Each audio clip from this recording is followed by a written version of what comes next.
All right, we live right now. Hold on, let me get my There we go. All right. All right.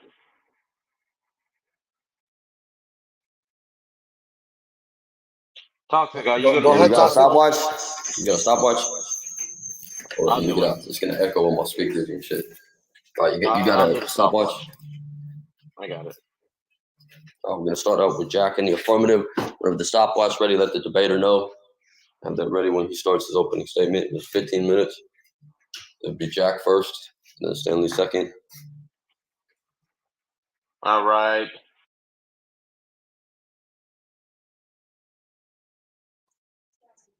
All right. Yeah, Time starts Jack. now. Whenever you start, the time will start. Okay, we can do it like that. Okay, can we do a little introduction before, so people know who they're talking to? That's the 15-minute opening statement. No problem.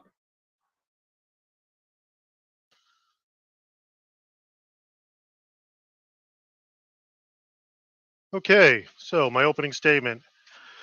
Endorse, to declare one's public approval or support of. Slavery, the ownership of a person as property, especially in regards to their labor. If God spoke to us through the Bible and commanded his word to be spread throughout the world, that's about as public as it gets. What God publicly approves or supports, the Bible will reflect that approval or support. The Bible gives us a comprehensive list of things we should and should not do. Frequently, within the list of things we should do is how we should acquire and treat slaves. Here are just 3 books from the Torah of the Old Testament which explain very plainly how to acquire and treat slaves. Exodus 21. If you buy a Hebrew slave, he shall serve for 6 years, but on the 7th he shall leave as a free man without a payment to you. If he comes alone, he shall leave alone. If he is the husband of a wife, then his wife shall leave with him. If his master gives him a wife, and she bears him sons or daughters, the wife and her children shall belong to her master, and he shall leave alone.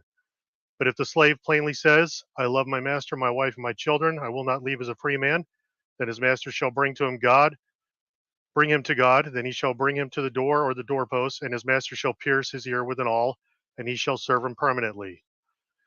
Leviticus 25. Now, if a countryman of yours becomes so poor with regard to you that he sells himself to you, you shall not subject him to a slave service. He shall be with you as a hired worker. If he were a foreign resident, he shall serve with you up to the year of Jubilee. He shall then leave you, and he and his sons with him, and shall go back to his family so that he may return to the property of his forefathers. For they are my servants whom I brought out of the land of Egypt. They are not to be sold in a slave sale. You shall not rule over him with severity, but are to revere your God. As for your male and female slaves, whom you may have, you may acquire male and female slaves from the pagan nations that are around you. You may also acquire them from the sons of the foreign residents who reside among you, and from their families who are with you, and whom they will have produced in your land. They also may become your possession. You may also pass them on as inheritance to your sons after you to receive as possession. You can use them as permanent slaves. But in respect to your countrymen, the sons of Israel, you shall not rule with severity over one another. Deuteronomy 15. If your fellow countryman, a Hebrew man or woman, is sold to you, then he shall serve you for 6 years, but in the 7th year you shall set him free.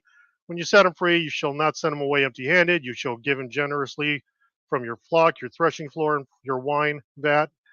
You shall give to him as the Lord God has blessed you, and you are to remember that you were a slave in the land of Egypt, and the Lord God redeemed you. Therefore, I'm commanding this of you today. But it shall come about, if he says to you, I will not leave you, because he loves you and your household, since he is doing well with you, then you shall take an awl and pierce it through his ear into the door, and he shall be your servant permanently.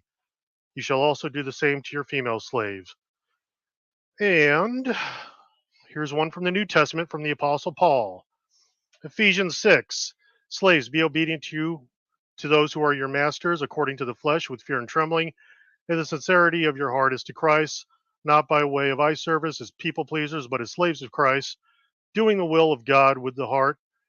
With good will render services to the Lord and not to the people, knowing that whatever good thing each one does, he will receive this back from the Lord, whether slave or free. And masters, do the same things to them. Give up threatening, knowing that both their master and yours is in heaven, and there is no partiality with him. If the Bible were to forbid slavery, it would simply state flat out not to acquire slaves in the first place. The Bible does forbid certain acts like adultery and blasphemy. It flat out says not to do these things. But that's not the case for slavery. Why? It was written before the modern world decided to rally against it. and we continually teach that slavery is immoral and should be stopped. It was written to the people of its time, and the people of its time did not know of a world without slavery. It was a very real and publicly acceptable institution. I've only given 4 instances in the Bible which are approvals of slavery, and there are more. If there was just one, perhaps we could write it off as a fluke. If there were only 2, we could write that off as mere coincidence. But with 3, we're starting to see a pattern, and with 4, we're establishing redundancy to that pattern. So, what are Stanley's options? He can argue some mistranslation which has managed to escape scholars for the last 2 millennia, but he's miraculously figured it out for the world.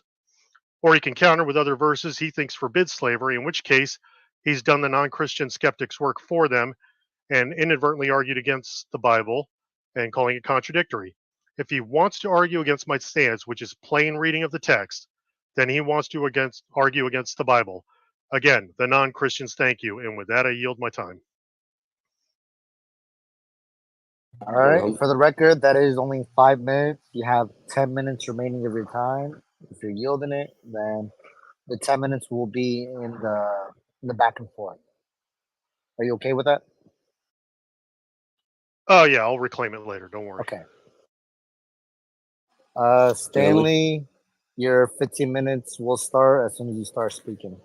Thank you very much. So my name is Stanley Elias, aka Mr. Delicier. I have a channel called Yahweh or Yahweh Tested by Fire on YouTube, and our mandate is as stipulated in 2 Corinthians 10:5. We destroy every argument and every lofty opinion raised against the knowledge of God, and bringing every thought captive to the obedience of Christ. So for anyone who would like a more exhaustive resource as it relates to this so-called issue of slavery in the Bible, I would refer them to my 2-hour video where I address the claims of the so-called Dr. Joshua Bowen. You can find it there. So that being said, how will we determine who has won this debate? My attestation with regards to the so-called slavery will be derived through first principles, hermeneutics, and normative standards, by which we will be able to ascertain who has properly exegeted the contested passages, since I endeavor in harmonizing the verses my interlocutor will be presenting in order to demonstrate the Bible in no way, shape, or form advocates slavery. On the other hand, I guarantee that my counterpart will not be able to reconcile his false understanding of so-called slavery in the Bible with the verses I will be appealing to. And by that, we can determine who has won this debate, since the position I hold is consistent all the way through. And that's the way we are going to be able to validate who is interpreting these verses accurately. Note that if my interlocutor claims the Bible to be contradictory on this issue, it will be considered as a cop-out, and by that, he will have forfeited this debate in virtue of the fact that the debate title is not whether or not the Bible is contradictory on this issue, but instead whether or not the Bible endorses slavery, and by holding to the affirmative, there are no recourses in trying to appeal to a contradictory narrative. So what is slavery?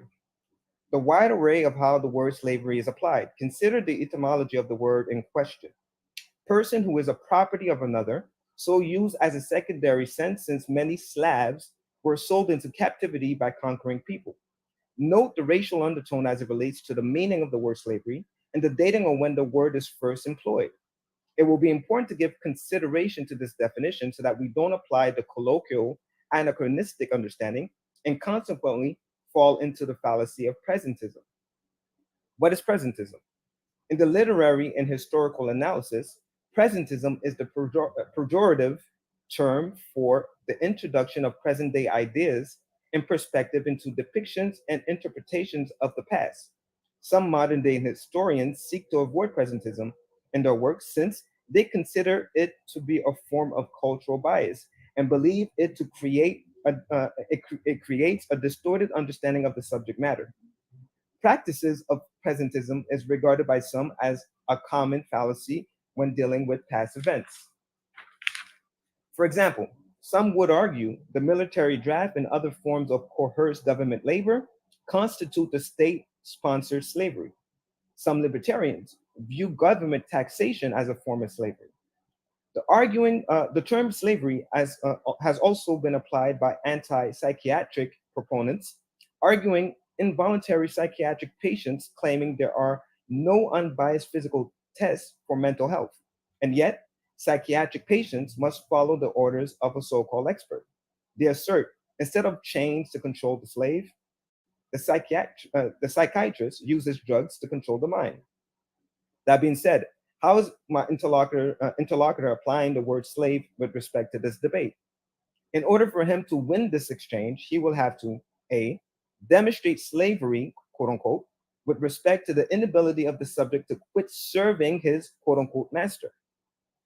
B, demonstrate the institution of so-called slavery along demographic lines such as race, and by that establishing the racial undertones associated to this practice.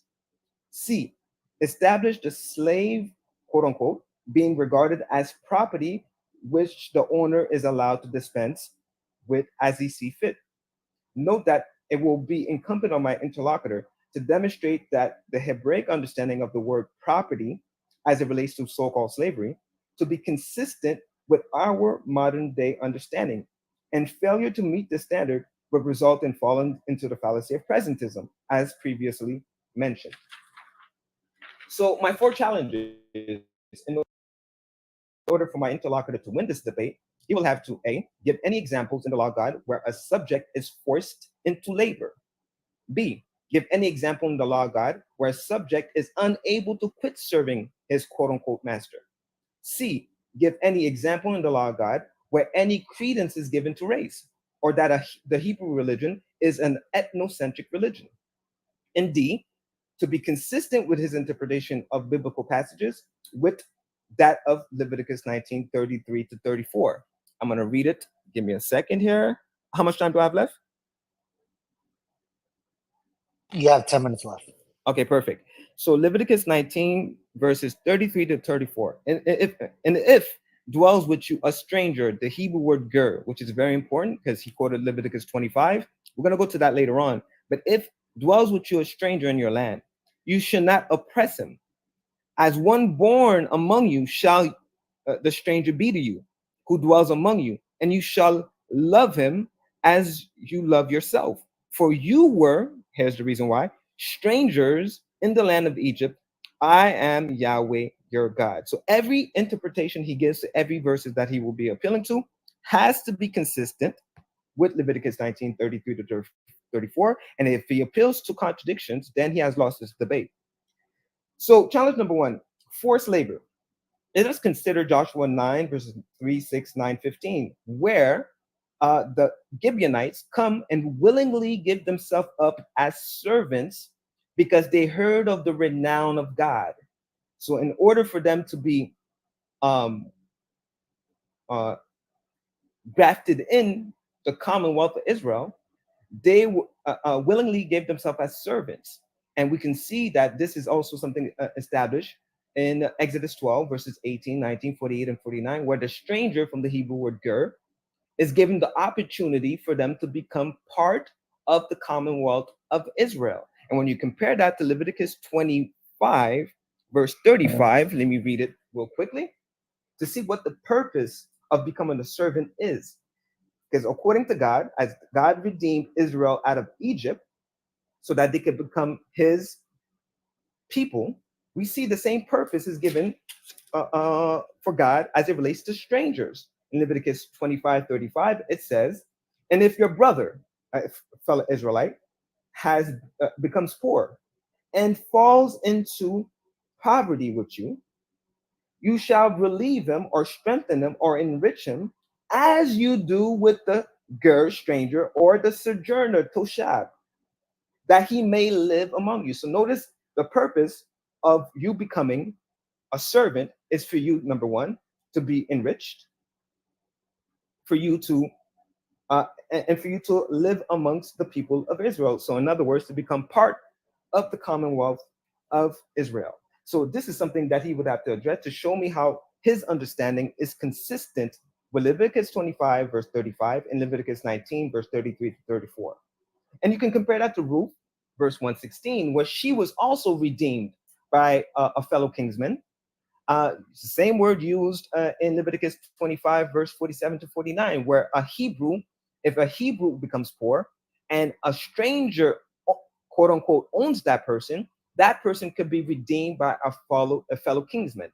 Likewise, was Ruth redeemed and grafted into the Commonwealth of Israel when she said, your people will be my people. She willingly said that. Your people will be my people, and your God will be my God. And it says in Ruth 3:13, she was redeemed, and in virtue of that, she was grafted into the Commonwealth of Israel. And the New Testament attests that by saying what? She was part of the genealogy of Messiah. So those are my two witnesses as it relates to forced labor. He will have to address that. Challenge number 2, quit serving a master. Consider Deuteronomy 23, verse 15 and 16, where it says, Abed, which he translates as slave, which I translate as servant, is allowed to uh, um, run away from his quote unquote master and to reside within the land of a fellow kinsman.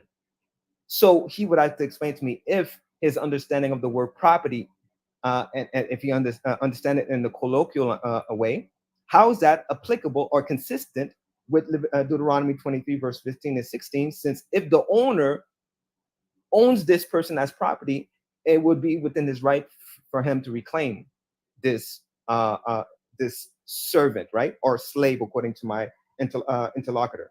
So he would have to explain how is his understanding or his approach consistent with Deuteronomy 23, verse 15 and 16. And you can compare that to Exodus 23, verse 4, where it says, it's commanded that if you see the ox of your enemy, you are to return it to him.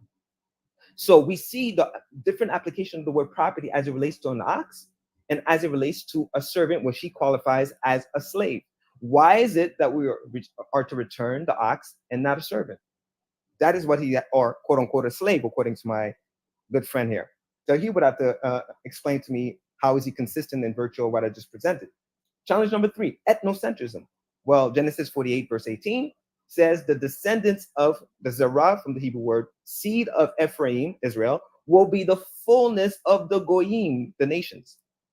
So here's an opportunity where God is saying he wants to gather all people, all nations to his, for them to become part of Israel. And we see that in Isaiah 14, verse 1. We see that in Psalms 87, verses, the whole chapter, where it says Ethiopians, people from Tyre, Egyptians, Babylonians are born from where? From Zion. So they are part of the congregation of Israel. Compare that to, what else? Yeah, that's good enough. So we see that everybody is given the opportunity to become a Hebrew. So I would like to understand, how is he trying to make a distinction between the Hebrews, which is not a race, it's a spiritual seed, as per Malachi 2:15 and Jeremiah 2:21. I need him to explain to me, if everyone is given an opportunity to be a Hebrew, then how can he be consistent in his understandings, trying to make a distinction between Hebrews as a race and the rest of the nations, in virtue of the fact that God says everybody is given an opportunity to become a Hebrew? So that's that. And Proverbs 17:2, where it says the Hebrew word, I'm going to read it. Proverbs 17:2, where it uses the Hebrew word abed for, according to him, slave. But notice what it says here. Proverbs 17:2, and it says, a wise abed, servant, but according to my friend here, a slave, a wise abed shall rule over a son, a native born Israelite, that causes shame, and shall have part of the inheritance amongst the brothers. So how is it, according to him, a slave is able to, again, become a Hebrew and partake in the heritage of Jacob, as it says in Isaiah 58, verse 12 to 14, compared to Isaiah 56, verse 6 and 7, where it says, the sons of the strangers who keep his Sabbath, etc., will be brought to his mountain, because his mountain will be a house of prayer for all nations. And we see the culmination of that in Isaiah 66, verse 6 and 7. All people will come and worship him from Sabbath to Sabbath. So we see that as it relates to ethnocentrism, we see a servant is given the opportunity for him, once he goes through the process of redemption, being redeemed by God, by getting acquainted with his law, which will be taught by the people of Israel. And once they get acquainted with that law, they would become a member of Israel and do the same thing to strangers that come into the land. They will inherit the land, territory. They will be able to teach people or gather strangers within their household and teach them about the law of God as well. As it says in Leviticus 25:35, strengthen them so that they may become rich and inherit land and territory in the land so that they may live among them. So that's that. And finally, debate number 4, challenge number 4, consistency. 60 seconds. No problem, I'm finalizing. Consistency in hermeneutics. Every interpretation to every passage mentioned in this debate must be understood in light of Leviticus 19, verses 33 to 34. As we move along in this debate, it will be clearly illustrated that my position is the only one tenable in virtue of the fact that my position is wholly consistent all the way through. So this is what he's going to have to do. He's going to show me consistency, or else he will have to say there's a contradiction. And if he says that, he has lost the debate. Thank you very much. Okay, total of 27 seconds left, which is yield. There's 10 minutes remaining, which will go into the back and forth. Go ahead, Jack. You have your response. Toxic. How much time is in the response? Yeah, 15 minutes of rebuttals for each opponent. We're starting with Jack. Fucking 15 minutes. All right. Go ahead, Jack. I'm not gonna use it all. It's fine. Yeah, we'll just add it to the cross seg. Yeah. So took some notes here. Let's see. I am starting the time now. Okay, Stanley's points. 2 Corinthians doesn't negate slavery, so that was pointless. I'm glad Stanley has a 2-hour video, also pointless. And to sum up, Stanley wants to just plainly reject the Bible. So he's chosen to cherry pick verses he thinks invalidates other claims from God and his apostles, which he thinks overrides the very plainly written text. That's just saying the Bible contradicts itself regarding slavery. I'm not arguing from presentism. I'm not making a moral argument. So all those points are bloviation. He wants to obfuscate and muddy the waters by dragging the term slavery into some kind of obscure racial term, which is just also pointless. He wants to make proprietary definitions and shift goalposts in order to shift this debate into semantics. No thanks. I'll just keep plainly reading the text. His challenges don't negate the point. It's all non sequitur. If he wants to hide behind the problems of translation, none of those negate my point. Leviticus doesn't negate my point. It clearly delineates between debt slaves and chattel slaves, both of which are allowed. So all Stanley's done is just completely ignored my points and did exactly what I predicted. All the translators from the past 2 millennia are wrong and Stanley's right. So I'll let the Christians bicker over that. His citation of Ruth, again, doesn't negate my point. Concedes slavery. Just points out slaves can be freed. That was never in question. Sorry, I started losing track of his non sequiturs at this point. He cited Deuteronomy, just again points out the difference between debt slaves and chattel slaves and that you can free slaves. So it's another non sequitur. All this encompasses the other prediction I made, where he thinks he can counter my verses with his verses. He's using Bible verses like two people play Yu-Gi-Oh cards against each other. He thinks, oh, my Leviticus 15 overrides your Leviticus 25. Yeah, it doesn't work that way. You're just saying that you think one contradicts by overwriting the other, which is exactly what I would predict he would do. His argument is basically that slaves can be freed, therefore the Bible doesn't endorse slavery, which doesn't follow at all. His continuous insistence on invoking race as some reason to ignore the institution of slavery is just another non sequitur. Isaiah just says you can free slaves and adopt them into your own people. That doesn't negate slavery either. Consistency was already pointed out when I showed how slavery is allowed in the Bible. The Bible is the word of God. So again, endorse, to make public, acknowledge, and to support it, which that's what the Bible is. And slavery, owning people as property, which is what we're talking about and which is what's going on. So his little challenges don't really amount to anything. They don't negate any of my points. And with that, I'll yield the rest of my time. All right, so you finished under 3 minutes, meaning 12 minutes conceded on top of the 10 minutes in the first round, a total of 22 minutes. that's going to be added to the back and forth. Okay, Whenever you want, Stanley, go ahead. You have 15-minute response. Thank you. Very interesting rebuttal there. All right. So number one, the word abed. We're arguing whether the word abed, once you contextualize it, whether it means servant or slave. You kept saying the word slave, slave, slave. Is incumbent on you. The burden of proof is on you since you hold to the affirmative. You must establish that the word abed in every verses that you appeal to is referring to slave instead of the word servant. That is what you need to do, because I'm arguing that the word means servant as it applies to law and jurisprudence and the application of that law. And we see multiple examples. We see, for instance, Abraham had a servant and he was considering giving his inheritance to that servant. So, according to my friend here, he's saying, no, he was a slave. So, you would have to show me, according to the context, why you're appealing to the word slave instead of the word servant. I would like to know what that means. And what standard are you using for you to reach to this assessment? So that's number one. As far as Leviticus 25, he quoted it. Yeah, that's great. There's 7 chapters before that, and I quoted the Leviticus 19, verse 33 to 34. I'm going to read it one more time. And if a stranger, the Hebrew word ger, sojourns with you in your land, you should not oppress him. So he needs to explain to me how his understanding of the word servant, as it relates to quote unquote slavery, how that applies to Leviticus 19, 33 and 34. Isn't that not oppressing a person if you are suggesting that they are slaves?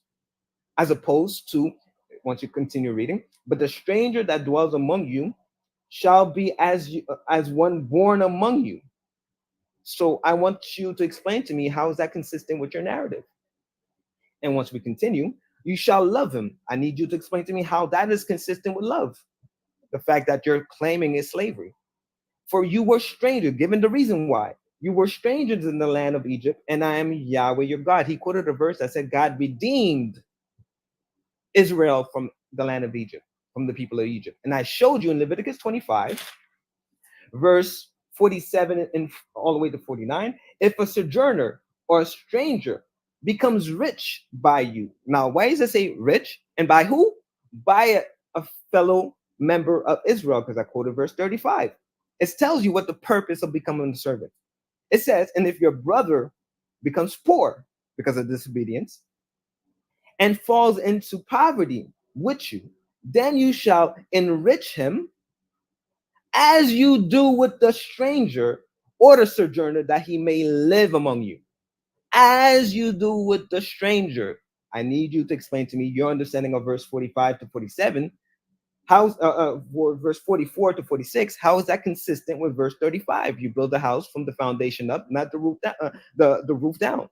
So we see why it says if a sojourner or a stranger becomes rich by you, because it's explained in verse 35. Because that's the purpose of you becoming a servant.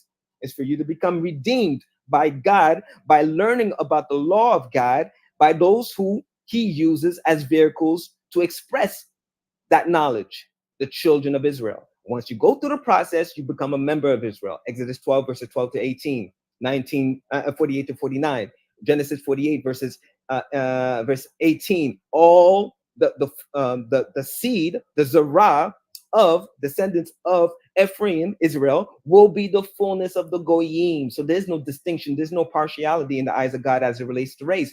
Race was only one of the issues I addressed. There was four issues. One of them was race. So I didn't. My argument is not just predicated on race, but I'm seeing here that a sojourner or a stranger becomes rich, and thy brother that dwells by him becomes poor and sells himself to that stranger. So all of a sudden now, a slave becomes the master of his master. Okay, according to your understanding, right? Try to reconcile that. Explain to me, according to your approach, how that makes sense. And sells himself unto the stranger or the sojourner by you or the stock of the stranger's family. After this, he is sold. He may be what? Redeemed. Same thing that happened to Ruth. She was redeemed and she became part of the congregation of Israel. And in virtue of that, she was noted as one of the persons by which the Messiah, the genealogy of the Messiah, from whom he came, by which he came from. So you need to explain to me my position is consistent. I'm addressing your points because I'm addressing the fact that every verse that you appeal to was used trying to force the interpretation of the word abed to mean slave instead of servant. So you would have to show me your approach as it relates to first principles, hermeneutics, and normative standards, why you're appealing to that word instead of servant as it relates to the verses I'm appealing to. After this, he has sold, he may be redeemed. One of his brother may redeem him. So this is the purpose, again, as I was saying, this power of redemption is the whole purpose of God, so that every single person who comes to the knowledge of God may become a Hebrew, and in virtue of that, there will be nobody for you to become, to hold, to have as a servant. Since if everybody chooses willingly to be subject to God, they will be free. They will come to the knowledge of God and become a Hebrew. So they will, according to the verses that said you could go to the nations for you to get these servants, it won't. That verse won't apply anymore if everybody comes to the knowledge of God. So that's that. So the word Hebrew, what is a Hebrew? A Hebrew is not a race, it's a spiritual seed. Jeremiah 2:21, Malachi 2:15. The New Testament is relevant since the Hebraic jurisprudence as it relates to this issue of servitude only applies to the first 5 books. So going to the New Testament is irrelevant. Israel was not a autonomous nation for them to come with laws, and the books that you're appealing to are referring to Gentiles in other nations and having their the people having their prior commitments within those nations. So yeah, Christianity didn't come to have a revolution for them to go to war against the nations that they reside in. No, Israel was not controlling the Romans or every letter that's addressing Gentiles and Gentile nations. So I don't know why you would go to Paul or to go to any New Testament passages when the law is what you should be addressing, the first 5 books. As he said, there's nothing in the scripture that says not to do slavery. Yes, there is. The law says in Deuteronomy, if I'm not mistaken, let me see, Deuteronomy what? Deuteronomy, no, I think it's Exodus 21, if I'm not mistaken. Give me a second. Exodus 21, verse 13 and 14, if I'm not mistaken. So let's say, no, 16 and 17. Anyone who kidnaps another or sells him or still has him when he is caught must be put to death. So there's the verse right there that says you're not allowed to have slaves because that will be kidnapped, according to your understanding of the word slave. Because like I said, the word in contention, abed, is for you to demonstrate that it means slave.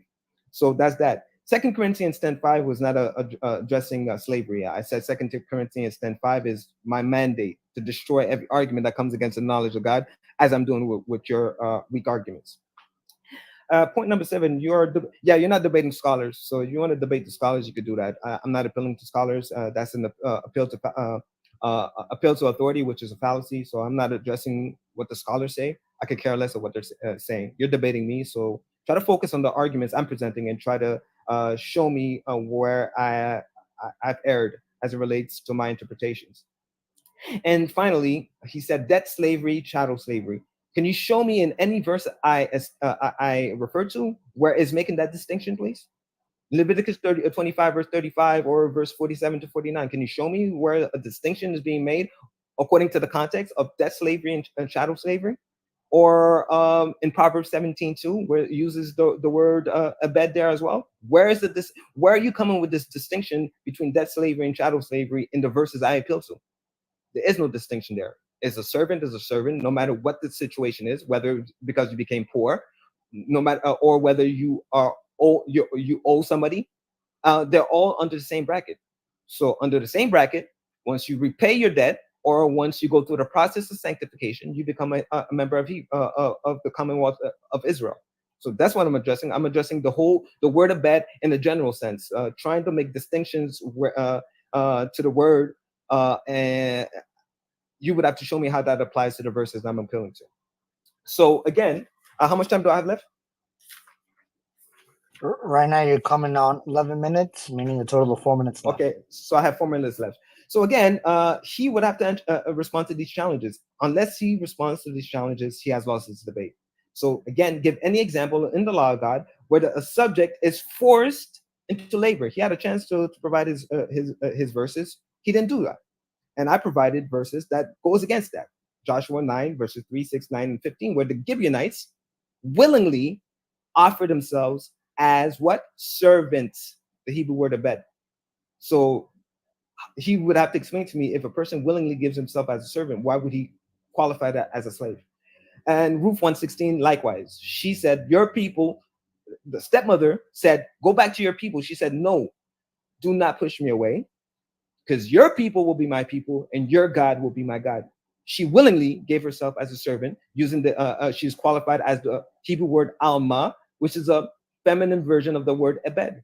I need you to explain to me how that's consistent with your understanding of so-called slavery in the Bible. Challenge number 2. I said, give me any example in the law of God where a subject is unable to quit serving his master.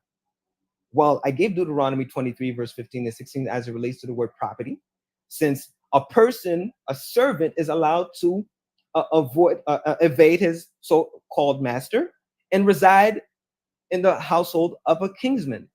And that person is supposed to be hospitable to this person and let him reside within that household. How is that consistent with your understanding of slavery or the word property? As compared to, give me a second, Exodus 23, verse 4, where I said, if your enemy's ox, if you find your enemy's ox, you are to return him. So I need you to explain to me how that's consistent with your understanding of the word property as it relates to your claim to so-called slavery in the Bible. Challenge number 3, which you say is irrelevant, but ethnocentrism, if you're not arguing from a racial perspective, we don't have to address that. The challenge number 4 you have to address. You have to explain to me how to be consistent in your interpretation of biblical passages with that of Leviticus 19, verse 33 to 34, which says that you are to consider a stranger as a native born, to love them, to treat them well, because of what? Because remember, you were a stranger in the land of Egypt, and I redeemed you. You have to explain to me how your interpretation to every passage mentioned in this debate, how it is consistent with Leviticus 19, 33 to 34. And and if you don't do that, if you're claiming there's a contradiction, again, you would have lost this debate, because I could address every verse that you appeal to, and I have, by contesting the word abed, meaning servant, as opposed to slave. And if once we do the cross-examination, we can go in depth and address every passage that you're appealing to. But my position is wholly consistent. Yours is not. So in virtue of that, I would have won the debate. So you need to reconcile your understanding with the verses I'm appealing to, as I will and have. Yeah, as I will and as I have addressed your verses. So thank you very much for this opportunity. I give glory to God for this easy victory, and can't wait to go in depth through this cross-examination and showcase how every verse he appealed to is not validating or confirming the claims he's making. Thank you. Okay, 30 seconds was left, so there's still a total of 22 minutes left from Jackson on the back and forth. I'm assuming we're going to go into the questioning. Toxic, what's the rules on the questioning? This is going to be hard because we got all this extra time. You want to do 15 minutes for Jack, 15 minutes for Stanley. You watch the big clock. They're going to have 30 seconds to respond each. So you watch the big clock. I watch the little clock. I have no problems. Yeah, I'm fine with that. Yeah, I'm fine with that. You're watching the big clock. We're going to start with Jack. One question. Stanley will have 30 seconds. I'll watch that clock. You watching the big clock. Yeah. Total of 15 minutes, you said? Yeah, 15 minutes each. Yeah, So I'm fine. I'll start the clock. Yeah. Oh, time. Stanley on 30 seconds. All right. Okay. As soon as you start, Jack, I'll start the clock. Is it just questions? Yeah, just questions. Yeah, you there's towards about 30 Stanley. seconds to answer you. All right. So Stanley, who was the Bible written by? Hebrew authors. Just Hebrew authors? Yes, every single author is a Hebrew. Okay. Who was the Bible written to? The world. The whole world. Okay. Define endorse. Approval. Define slavery. Kidnapping a person. You define slavery as kidnapping. Yes. Okay. Define first principles. The source I'm appealing to derive my understanding of a particular issue. Okay. Define hermeneutics. The consistency on the methodology on how you approach a text and determining the understanding of the author or what the other author is trying to convey as a message. So it's just interpreting the text. The methodology that you use to interpret the text. Yes. Okay. Does Leviticus 25 delineate between servants and slaves? No, it doesn't. The word abed could mean servant or slave. The context would determine the right interpretation to the word. So you're saying Leviticus 25 doesn't point out the distinction between a debt servant and an actual chattel slave, as in property that someone can own, inherit, and keep for life? You would have to tell me what specific verse you're referring to. I don't know about that verse. It would be Leviticus 25, 39 through 46. You're saying it doesn't delineate between debt servants and chattel slaves. No, what I say, it refers to servants as a whole, anything that falls within that descriptive is applicable. Okay. What translation of the Bible are you using? I have the King James, but I'm aware of the Hebrew, so you can refer me to whatever verse you would like, and I can adjust that. Nope. Got no other questions. All right, that's a total of Yield 2 it. minutes and 10 seconds, meaning Yeah. So how many there's a times? total Yeah, of we'll get the questions out of the way, there's a and then total we'll of just 12. all the Hold on, yielded time. We'll just have a there's a lightning round. total of 12 minutes and 50 seconds left. We'll call it 12 minutes, whatever. So 12 minutes on top of the 22 minutes already, which is a total of 34 minutes. All right. So my There's a first total question. of 30 minutes. Hold All on. right, There's a hold total on. of 30. There's a start. total of 34 minutes left yielded by Jack. All right, so we'll get Stanley. You got 15 minutes. We'll do the same Yeah. thing with Stanley, and then we'll just have like all the free time, all the time that's left over, would be a lightning round. Yeah. Back So and forth, you guys. thank you, Jack. How do you feel now that you have made knowledge more richer by betting on me? I reject the premise of the question. Perfect. So challenge number one, it says, given any example in the law of God where a subject is forced into labor. Can you give me an example of that? Forced labor is implied through the chattel slavery, which is in Leviticus 25, which does in fact delineate between chattel slavery and indentured servitude. All right, perfect. So how is that consistent? Because remember, if you are appealing to a contradiction, you would have, in virtue of that, lost the debate. So Leviticus 19, verse 33 and 34, when it says, if a stranger sojourns with you in your land, you shall not oppress them. How is your understanding of Leviticus 25, verse 39 to 46 consistent with that? It's talking about a completely different subject. Leviticus 25 is talking about how you should treat and acquire indentured servants and chattel slaves. Is it not mentioned that you are to take your servants, or what you qualify as slaves, from the ger stranger? Isn't the ger the stranger also mentioned in verse 33? Does not so in other words, does not the fact that it says stranger encompass even quote unquote slaves within that bracket? I don't think it delineates my point that it does in fact delineate between slave and servant and says you can have both. Okay, I'm not talking about the delineation between the words slave and servant right now. What I'm asking you is, isn't, according to you, a slave a stranger, according to you? In Leviticus 25, when it's pointing out the slaves who you can acquire from your foreign lands, yeah, they would be a stranger. Isn't that the same word used in Leviticus 19, verse 32, when it says, if a stranger sojourns among you in your land, you should not oppress them? It's not the same word, the same qualification used there? No, because the slaves in Leviticus 25 are referring to the people who are owned by the strangers that are visiting the Hebrews. So their property would be the chattel slaves, which the Hebrews can buy. So I'm going to try one more time. is not the word stranger used in Leviticus 25, verse 35, 46 to 40, and 39 to 49. Is it not the same word used in Leviticus 19, verse 33? In other words, doesn't a quote unquote slave, according to you, fall within the bracket, the definition of a stranger?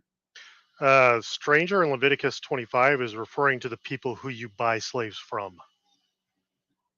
All right. So when it says stranger in Leviticus 19:33, what is that referring to?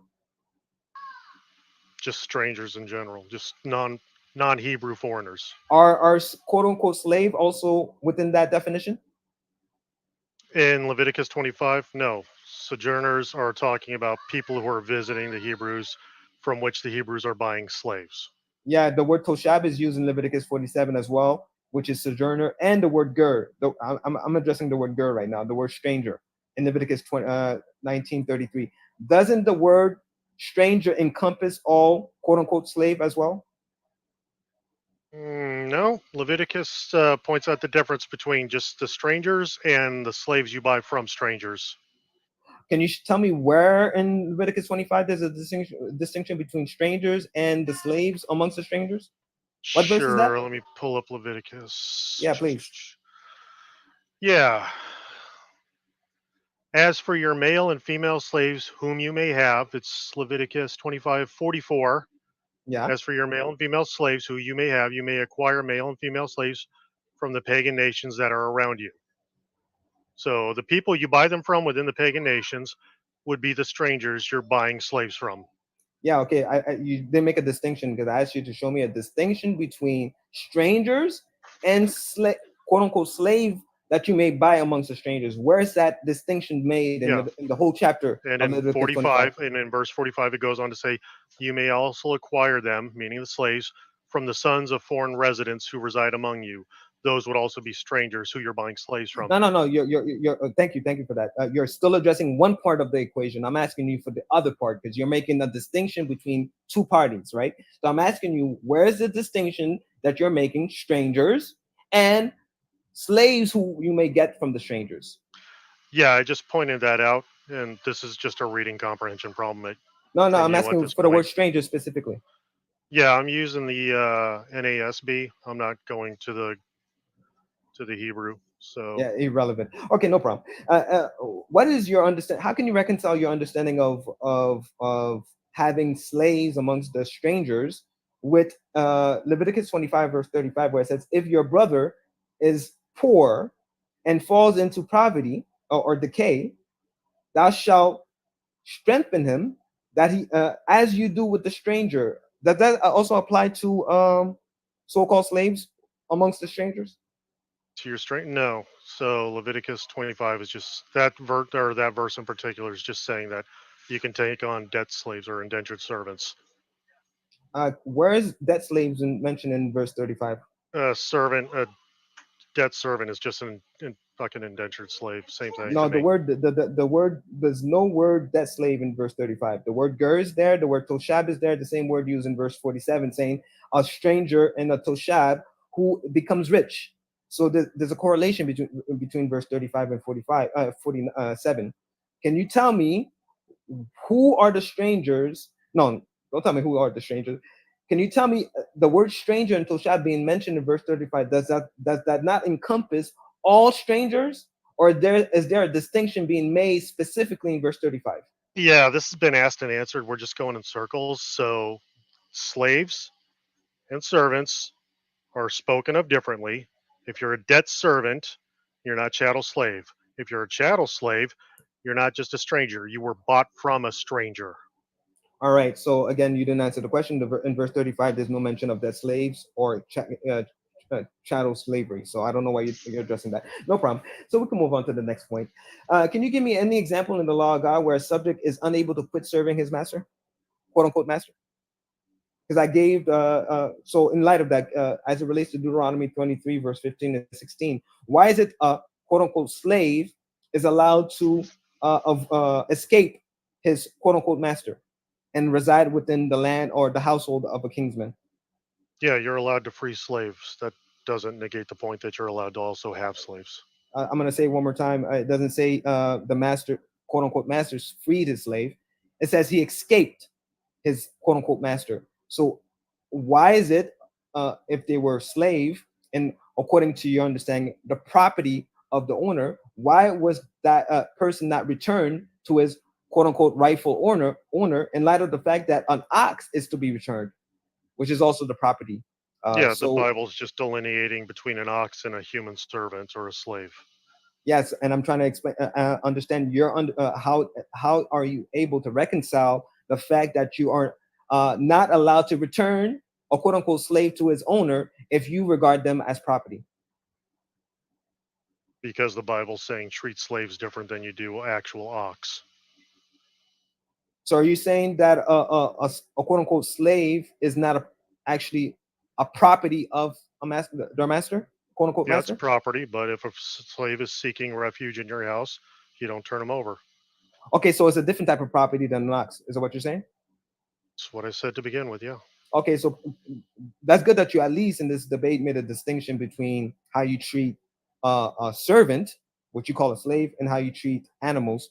And in virtue of that, you have conceded the fact that a servant is not forced into labor because he has the possibility to escape his master. Thank you very much for conceding that That point. doesn't follow. Otherwise, you wouldn't have to escape in the first place. The fact that they escape is confirms. Yeah, to say a slave escaped No, is not to I say actually that he was not being forced into labor. no. That The doesn't fact. follow So I'm at gonna all. ask you a question. Then I'm gonna ask you a question. The fact that he escapes and the owner knows where he escaped to, isn't that showing you that he is not forced into being a quote unquote slave? Now you're just switching terms, forced into being a slave or into forced labor. There's a difference. Okay, forced slave, forced labor, because you're arguing for slavery, right? Forced labor, forced slavery, whatever you want to call it. Isn't that showing you that in virtue of the fact that they are not to be returned and the owner knows where that this person is residing and they're not to be returned, isn't that showing you that they're not slaves to begin with? Or No, it doesn't no? show that at all. Can you explain why?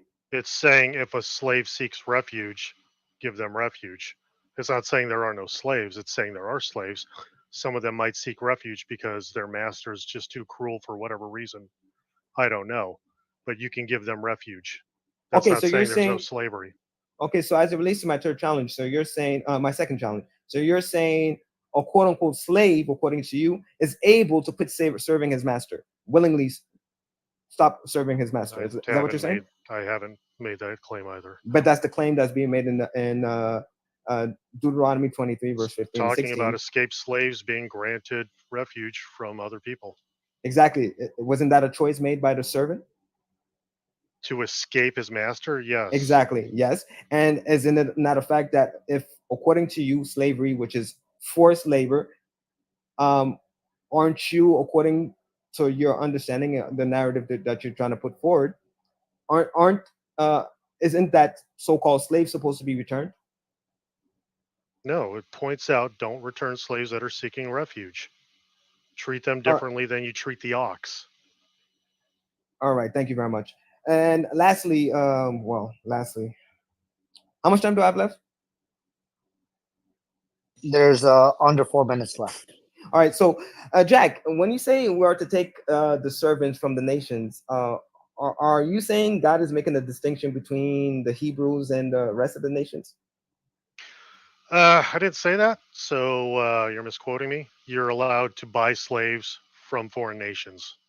So you're allowed to? Are you allowed to buy to quote unquote buy slaves from the Hebrews? You're allowed to buy slaves from the Hebrews? Yeah, that's the question. Yes or no? I don't know. Okay. No, you're not allowed to. So do you understand that a stranger is able to become part of Israel and become a Hebrew? Yeah. And do you understand, since my first question to you was you're not allowed to buy a Hebrew as a so-called slave, if a Gentile is allowed to become a Hebrew by going through the process of redemption, how would you qualify them as slaves, given the fact that they will have all of the rewards of becoming of a Hebrew? For instance, owning land, owning the heritage of Jacob, and being able to also quote unquote own Israelites who have fallen into poverty. What's the question there? The question is, as it relates to your understanding of slavery, um, my question to you is, since there is no distinction in the eyes of God between the Hebrews and the rest of the nations in virtue of the fact that they are able to become part of the Commonwealth of Israel, and by that making them a Hebrew, would that not preclude any the fact that they are slaves in virtue of the fact that they can become a Hebrew? That doesn't negate anything. It just says you can have a slave who converts and gets adopted into the Hebrew nation and will eventually become freed. Okay, so you're saying a person who's a slave forcefully being kidnapped or subjugated is able to become one with his master? It's not what I said. I really think you should argue what I say, not what you wanted me to say. What I'm Okay, so saying is, okay, so I'm gonna ask you a different I'm way. answering the I'm asking. Okay, go ahead. I'm answering Go your ahead. malformed question. What I'm saying is, a foreign slave who can be bought by the Hebrews can be adopted into the nation of Israel, and then they can be freed. I'm not talking about being freed. I'm saying as it says in Leviticus 25 verse 47, they could become a quote unquote master as well. So are you saying a slave could become one with their masters? Yeah, you can adopt Oh, 60 slave. seconds. 60 No problem. seconds. Well, you can adopt a slave into the nation of Israel, who will then eventually be freed, and then they can eventually buy slaves from foreign lands. So you're saying a slave could become a master. So no problem. So as it says in Proverbs 17 verse 2, a servant, what you call a slave, could own a Israelite who causes shame and become part of the Commonwealth of Israel and inherit the promises of Jacob. So you're saying, so the slavery you're presenting, and I finalize with this, is a slavery that suggests that the slave could become one like the master. So thank you for your version of slavery. I just wanted to make it clear that that's what you're proposing right now. Thank you. No, what I All right, propose. less than Can I 12 answer seconds. the last question? Or? Yeah, less than 12 seconds. Go ahead. Yeah, so what I'm proposing, or not what I'm proposing, what the Bible is clearly saying is that the Hebrews may buy non Hebrew slaves as chattel property. That chattel property may then be adopted into the nation. Once adopted into the nation, they're under the rules of Jubilee and they'll be freed within the timeline.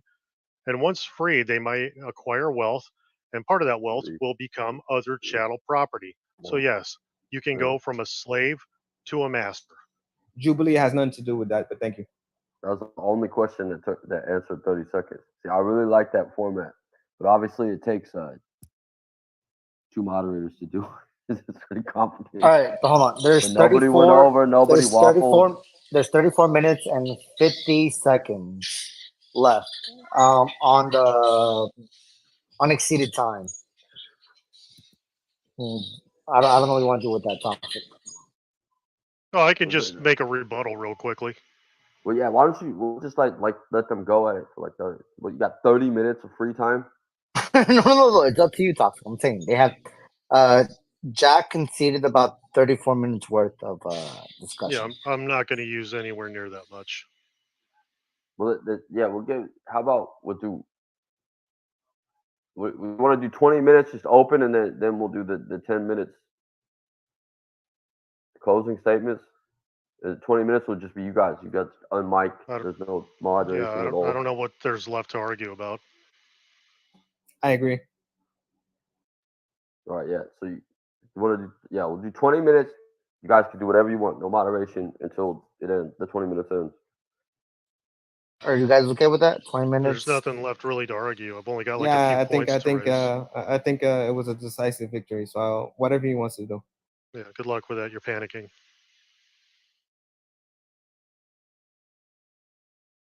Any questions from the audience? Well, They we still should put gotta- in our closing statements before we open up to audience. Yeah, Okay, let's do the Sorry about closing that. statements then. Yeah, let's do that. Okay. Yeah, do your closing statement his, and then we'll see if you guys want to fight over it. We'll give you some time to do that, and then we'll let everyone up. All right. What time on the closing statement? 5 minutes? They got 10 minutes each. And we That's got too no, long. but dude, we got 30 minutes of free time. Give them 10 minutes each. If they don't use it, we got more free time. All right. 10 And minutes. then we'll start a Yeah, lightning I'm round just after. gonna reclaim my time for the closing statement. It's not gonna be that long. Yeah, go ahead. Yeah. Whenever you start, the time will stop. Go ahead. Okay. In rebuttal to Stanley's Q&A and all his points he brought up, he was just hiding behind slave servant definitions, both of which are allowed, and he wanted to drag this into some semantic debate. And again, I'm not interested.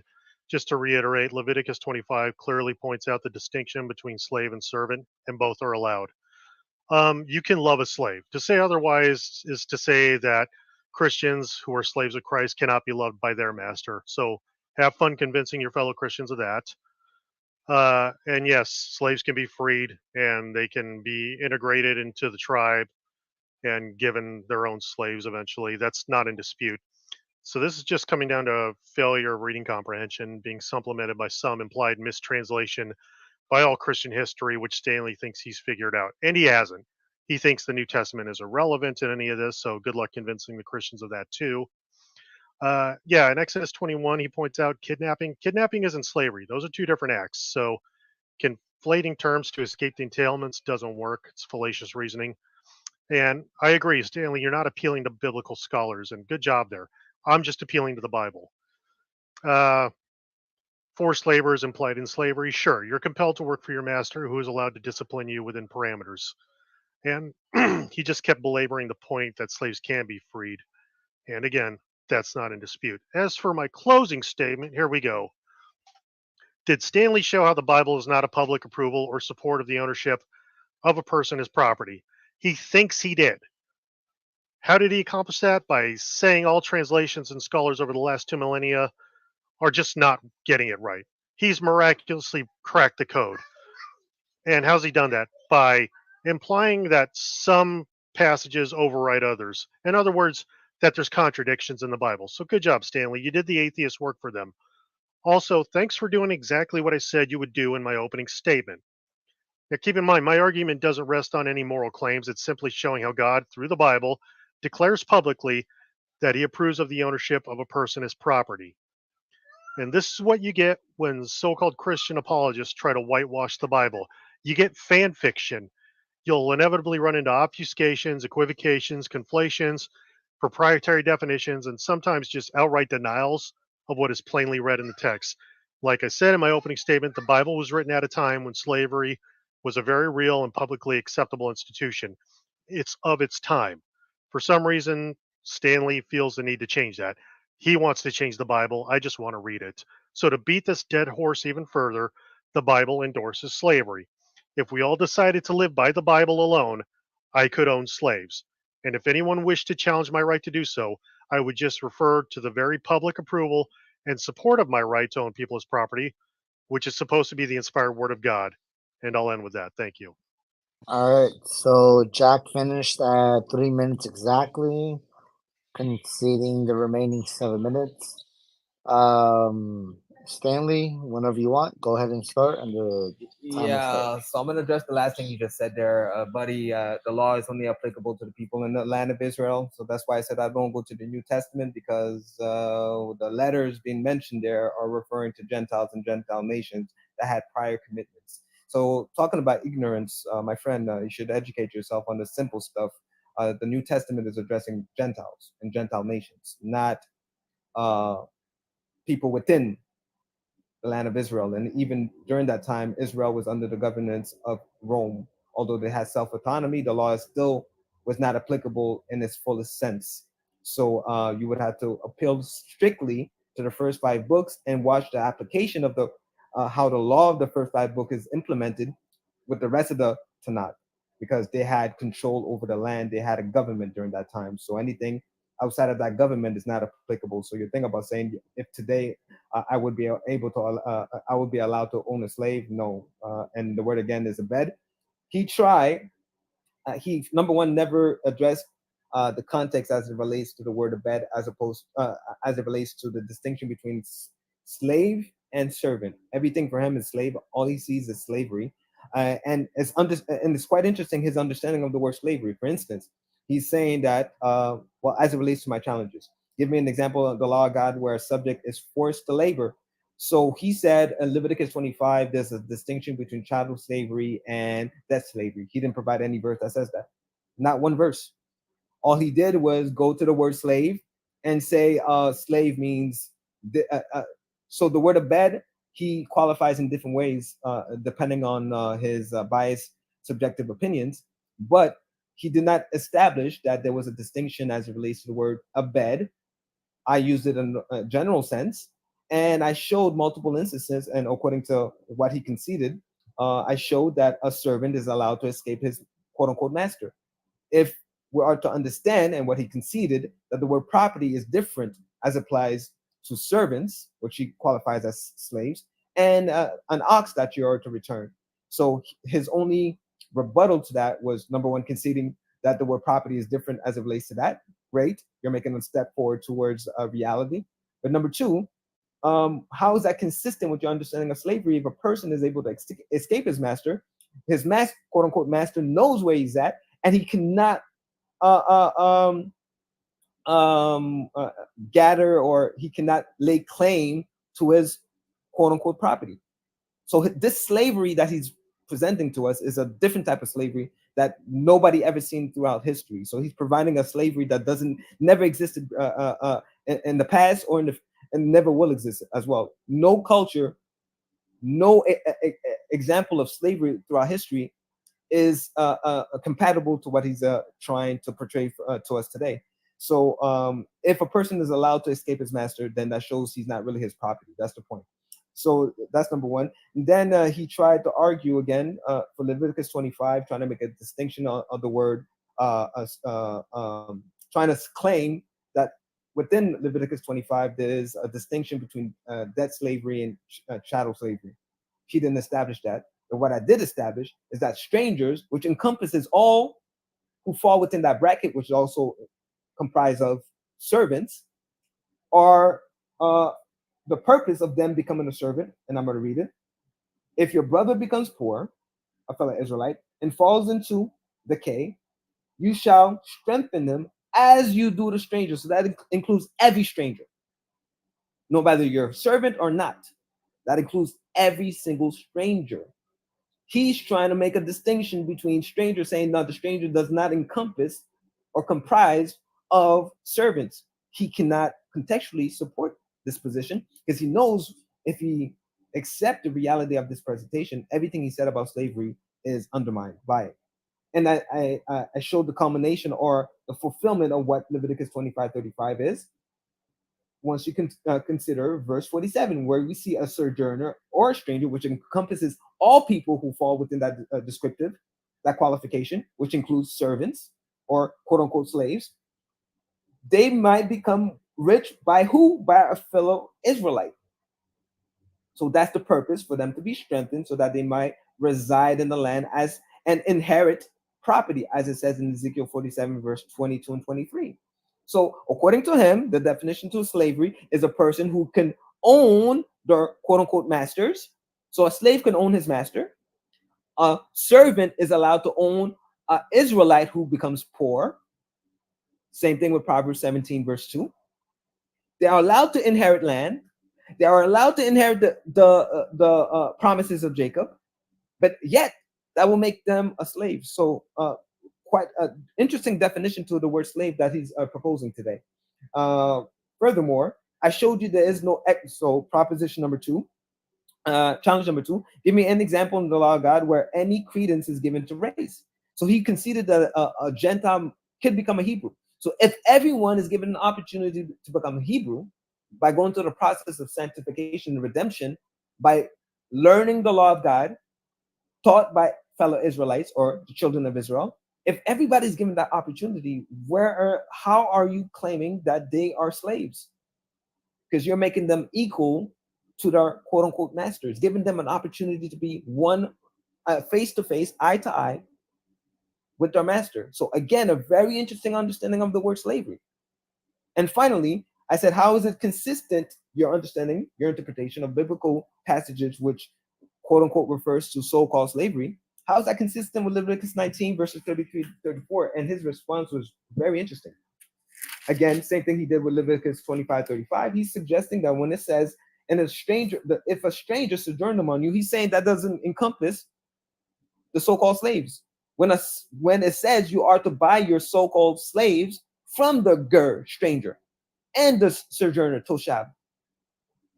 So that encompasses all people that fall within this descriptive.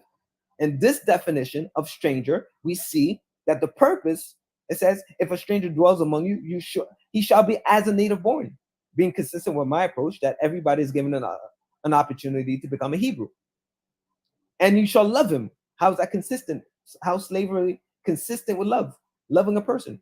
That's the reason why he was trying to avoid the reality of what this passage is saying by making a ridiculous statement suggesting that the word stranger does not encompass all people that fall within that descriptive, which is also servants or so-called slaves. So in order for him to avoid reality, he would have to make these ridiculous statements. And that is quite telling. That shows me that he's not really sincere about his approach, that he doesn't really believe there's slavery in the Bible. He's trying to save face in this debate. And by doing that, he made himself look like a fool. Because again, all numbers is like me saying a citizen of the United States. By saying I'm a citizen of the United States, then I fall within the brackets of America. American citizen. Citizen of what? Of America. So I fall within the bracket of America, or being American. Likewise, being a stranger or a servant amongst the strangers, the strange nations, the Goyim, you fall within that bracket as well. So every passage that has to do with strangers and sojourners is applicable to servants as well, which you qualify as slaves. And it says what the purpose of becoming a servant as it relates to all strangers, which includes servants. And it says you're not to oppress them, you are to love them, and you are to strengthen them so that they may become part of the congregation as being part a native born. Since what? It gives a reason in verse 34, since you were strangers in the land of Egypt. So I think this was quite decisive as a victory. I appreciate this opportunity for me to expound on and for me to defend the pristine character of my God, my Father, and I give glory to God for giving me this easy victory and being able seconds. And giving me the opportunity to sanctify His name from these false accusations. So thank you very much, and hopefully somebody learned something today as it relates to this issue of so-called slavery in the Bible. Do we want a lightning round or no? All right, 45 seconds was yielded by Stanley. It's up to you guys. If you want to do lightning round, go back and back. It's up to you guys. Point. It's like closing statements. It's over. No, I think it's over. I don't see what else we could. I think it's better to get a question from the crowd because I don't see what else. Jack already conceded. No, I didn't, but it's very telling. You have to lie to. Round. You have to lie to be cool. It's really funny. You want to let people up? You want a lightning round? There's a lot of time yielded. Oh, James is already here. All right, we're gonna take everybody. Come up. We're gonna take questions one at a fucking time. Atheism. You're gonna be on your best fucking behavior. You're gonna be down in the fucking audience. Hold on. Very quickly. I do want to say thank you, Jack and Stanley, especially you, Stanley, for making me richer. Good debate for me. I like that. For making me richer. Knowledge. The glory belongs to God. Knowledge. Don't worry about it. No. Thank you for making me richer. I'm gonna take that. I'm gonna take it to the bank. I definitely like the cross sense. Man. That's a really good format. Nobody waffled. Everyone was in time. We didn't have to interrupt at anything. And it's I like it. It takes two moderators, so that's the one thing. It's better than my 5-question rule. If the debate was about time management, Stanley won. Yeah. Unfortunately. No, I took notes. I have notes. I don't think you know how. I have a lot of notes. Yo, Stanley. Would you rather I had argued for the entire 40 minutes that was allotted? Because that seems like just brutal. Yeah, Jack was better with time management. He didn't waste our time. All right, everybody who has questions, come up on stage. We're gonna go one at a time. We'll be in order. I see you. Yo, Charles, I can read you my notes. I'm just saying. Stanley killed it. Thanks to Stanley, I'm richer than I was an hour ago. The glory belongs to God. How is my mic toxic? Good. So everybody who has questions, come up on stage. We're gonna go one at a time. We're gonna start with you, James. Alrighty. Yes. So first, I would like to thank both debaters. Stanley, I didn't realize that somebody could be that full of shit. So you have actually impressed me tonight. Here we go. Here My we Hey, go. shut up, atheism. Go ahead, James. Now, my question is, does it make you feel better to repeat over and over in the debate how you're winning and how you've won? Does that cope really work, or do you go home and like cry yourself to sleep on the pillow? Thank you for your compliment. Coming from you is quite refreshing, delicious. Was that the answer to Wait, my hold on. question? Stan, before you respond, do you want like 50% of the money, 25% of the responded. money? We're No, moving on no, to Charles. the glory, the glory belongs to God. The fact that Wait, his so- name has been sanctified is enough for me. All right, so you're okay with me getting all of it? Yeah, you could do that, Oh, man. okay. And Thank bet you. on me Thank you, every sir. single time. You're gonna win every single time. No, yeah, 100%. After tonight, yeah, 100%. Thank you. All right, Does Jack Charles, get a chance to? Does Jack get a chance to add a little bit to Stanley's you got a response? to my question? We're moving on to Charles. All right, I have one simple question, just so we can hear it again. Stanley, what's the definition of slavery? To kidnap Kidnapping. someone. Oh yeah, I was addressing that. The word in Hebrew. Let me go check it out. The word in Hebrew is ganad, which means to steal a person, and that's totally consistent with the definition of slavery. You're stealing a person. You're kidnapping a person. So and you're holding them against their will. So Did that I is ask what you for the definition of ganad, or did I ask you for the definition? No, of you slavery? wait. You give it. You ask the Charles. question. Charles. You got a question. I'm appealing to first principles, hermeneutics, and normative standards. So I'm appealing to the word ganad as it relates to the word, your understanding of the word slavery. And I'm saying that that's against the law, the commandments of God. So in virtue of that, any claims to slavery in the Bible is a flawed understanding. Thank you. All right, thank you. All right, Matt. Yeah, Ganad doesn't mean slavery, so good job. Matt, you have a question for either debater?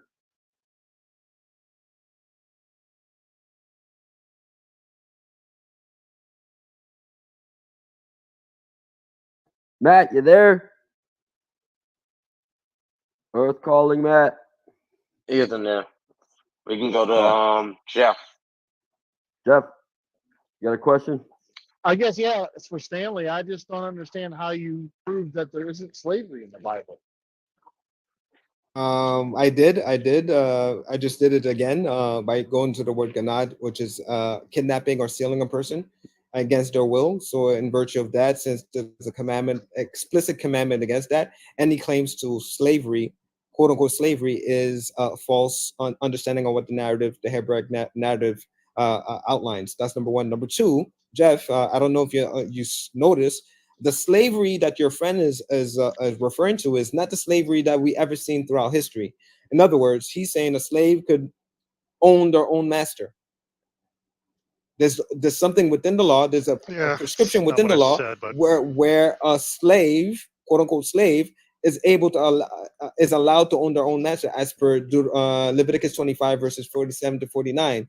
That a slave, quote unquote slave, is able to inherit the same promises as the children of Israel.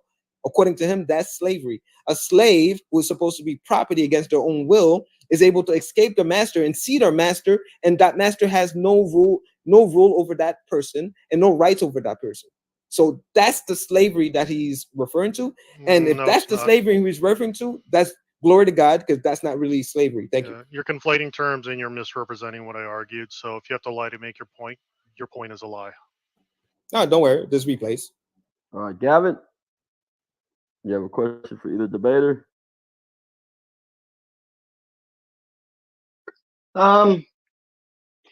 Yeah.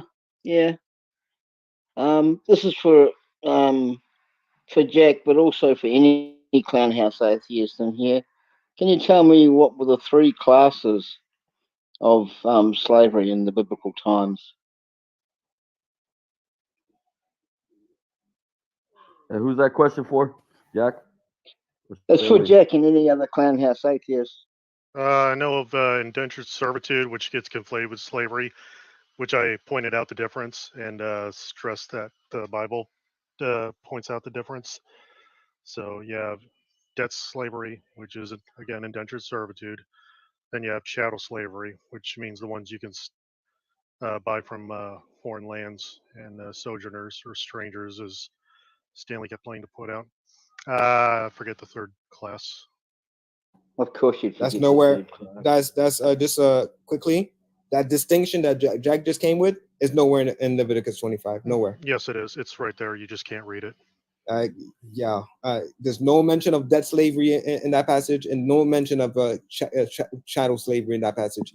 That's the claim you're making. That's an interpretation that you're coming with based on your biases. Points out that it's you nowhere can in scripture. pass. It points out that you can pass some slaves on as inheritance, and they are your property. That's chattel slavery.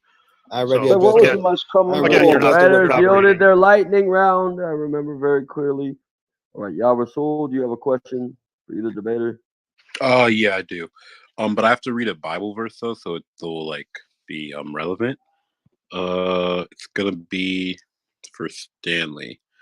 So in Isaiah 14 verses 1 and 2, I'm just gonna read them real quick. Then that way you can know what I'm saying for my question friend, right? It's talking about the return from exile. So it's like end time prophecy. It says, "The Lord will once again be merciful to his people Israel and choose them as his own. He will let them live in their own land again, and foreigners will come and live there with them. Many nations will help the people of Israel return to the land which the Lord gave them, and there the nations will serve Israel as slaves. Those who once captured Israel will now be captured by Israel, and the people of Israel will rule over those who once oppressed them." So my question really is the fact that, like, because it's saying that in the end times, these people that once, and we know that Israel went into actual like slavery. It wasn't just like the other nations weren't playing by the rules of God. They actually captured them. So my question is, if it's saying that the same thing that the other nations did to the Israelites is what's going to happen to them, and those nations will serve as slaves, how do we not call them slaves? Yeah, again, the word, I'm contending that the word means servant, and I gave multiple reasons why, because they will freely attach themselves to the fringes of an Israelite or a children of Israel, so that what are they going to say? Same thing that Ruth said, your people will be my people and your God will be my God. So as it relates to your issue here, it's not addressing the issue of slavery. As it relates to the law and jurisprudence, you're referring to something in the end times, or not end times, but in the kingdom to come. And that is addressed in Acts 15, verses 13 to 21, where it says the Gentiles will be branched into the tabernacle of David. And it's making a distinction between certain Gentiles and other Gentiles. Gentiles who will be judged according to their works. And according to their works, they will serve the children of Israel, who will be the ones who will teach them forevermore the laws of God.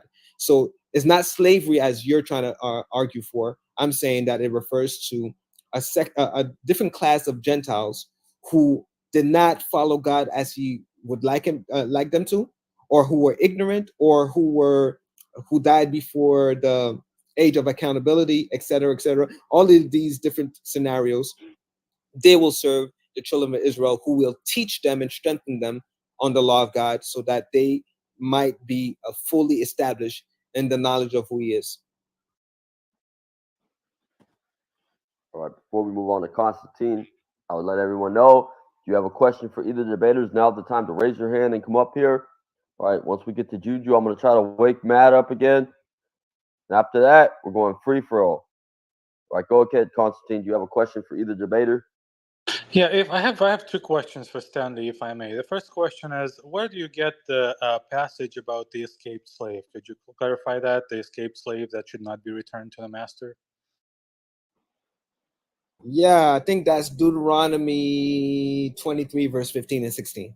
Great. So are you aware that that passage is talking about Israel fighting against its enemies and setting up camp near an enemy city?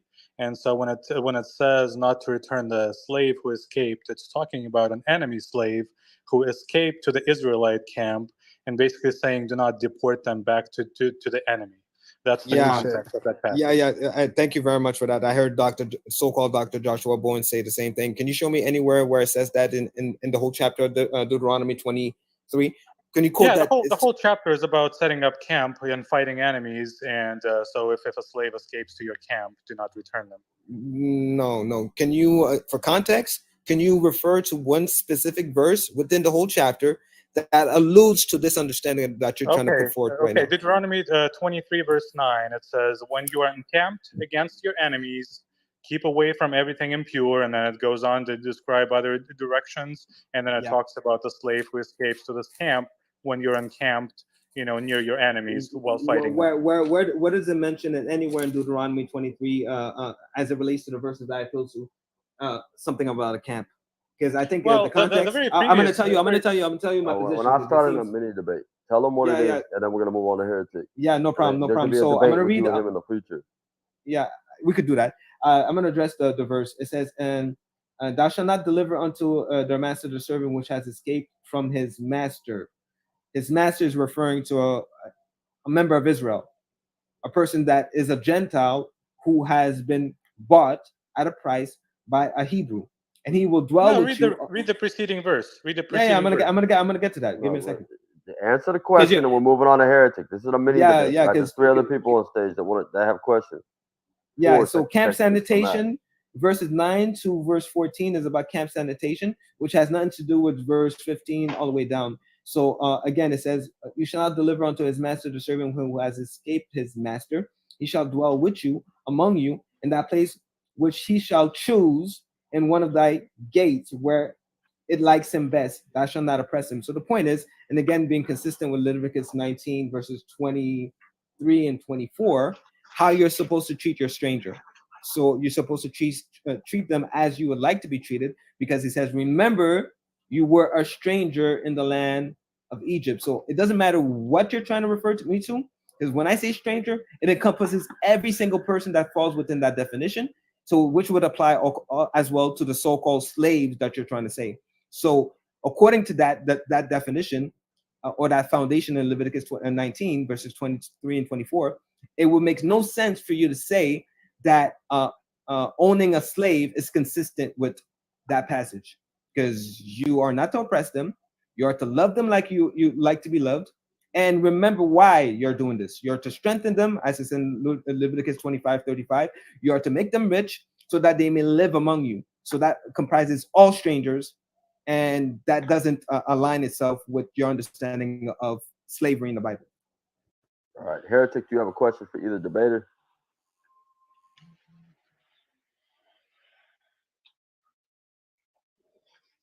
James, you there? I have a question. No, you get it to wait. You already asked the question. Come on, atheism. James, wake up. Because now we got Matt and James. Ask your fucking question, Jack or Stanley.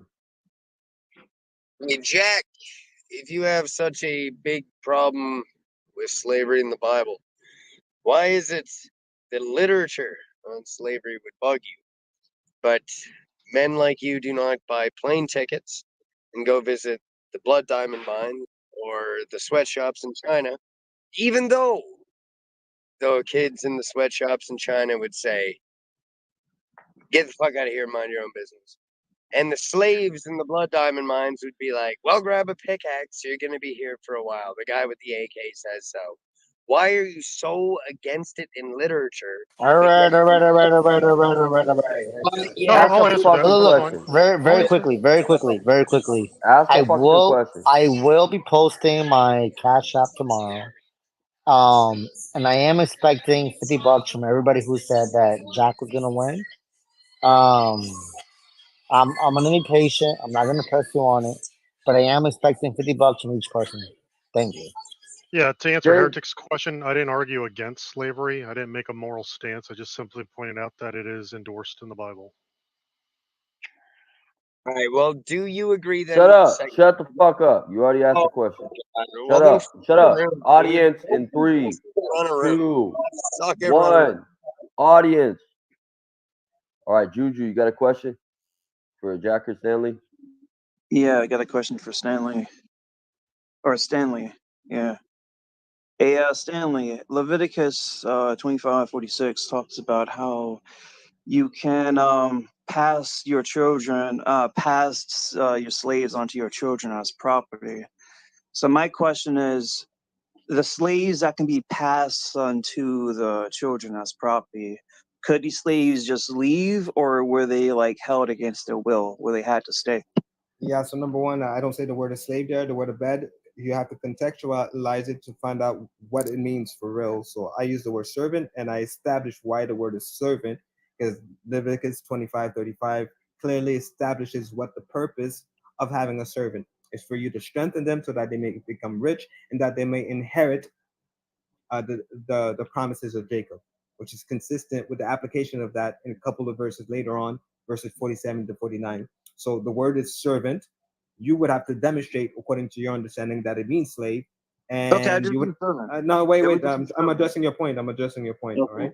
So that's number one. Number two, as it relates to property, I did address, in which my friend here conceded, that this property, as you understand it, is not consistent with slavery all throughout history.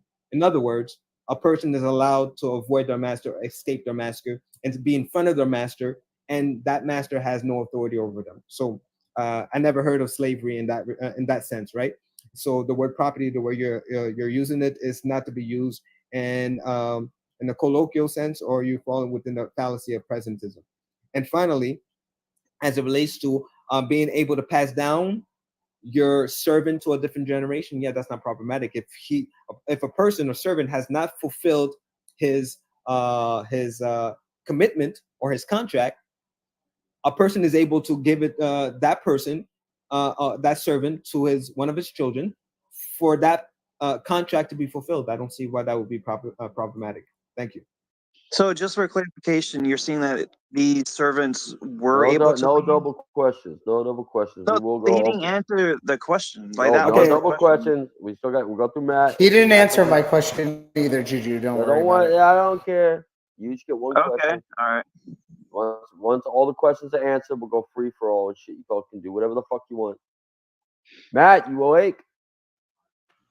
I'm awake. All right, it's your turn to answer the question. And everybody who wants to ask a question better come up on stage now, because after Matt's answer, if you're not lining up behind Juju, we're going free for all.